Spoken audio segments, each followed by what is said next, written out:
মার্চের সবে ১৬ তারিখ, এখনই গরমে হাঁসফাঁস দক্ষিণবঙ্গের মানুষজন। পশ্চিমের অবস্থাও একই রকম। এই পরিস্থিতিতে রবিবার খুশির খবর শোনালো আলিপুর আবহাওয়া দপ্তর। নতুন সপ্তাহের মাঝেই ঝেঁপে বৃষ্টি হবে কলকাতা সহ দক্ষিণবঙ্গের একাধিক জেলায়। তাপমাত্রা হেরফের হওয়ার সম্ভাবনা রয়েছে সেই সময়েই। ২০ তারিখ অর্থাৎ বৃহস্পতিবার কলকাতায় বজ্র বিদ্যুৎ সহ বৃষ্টিপাতের সম্ভাবনা রয়েছে। বিক্ষিপ্তভাবে হালকা থেকে মাঝারি বৃষ্টিপাত হতে পারে দক্ষিণবঙ্গের অন্যান্য জেলাগুলিতে।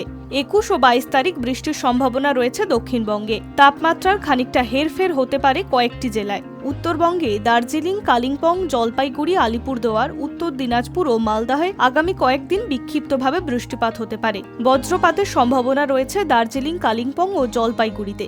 এদিকে পূর্ব বর্ধমান, বাঁকুড়া ও পুরুলিয়ায় তাপপ্রবাহ জারি থাকবে। সঙ্গে থাকতে পারে আর্দ্রতাজনিত অস্বস্তি। এই জেলাগুলিতে আগামী দুদিনের জন্য কমলা সতর্কতা জারি করা হয়েছে। হিটওয়েভ থাকবে পশ্চিম মেদিনীপুর, ঝাড়গ্রাম ও বীরভূমে।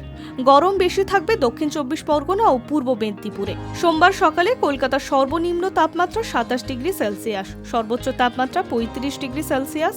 আগামী দুদিনের পর কলকাতার সর্বোচ্চ তাপমাত্রা কিছুটা নামতে শুরু করবে, তবে সর্বনিম্ন তাপমাত্রা তেমন পরিবর্তন হবে না। High news network.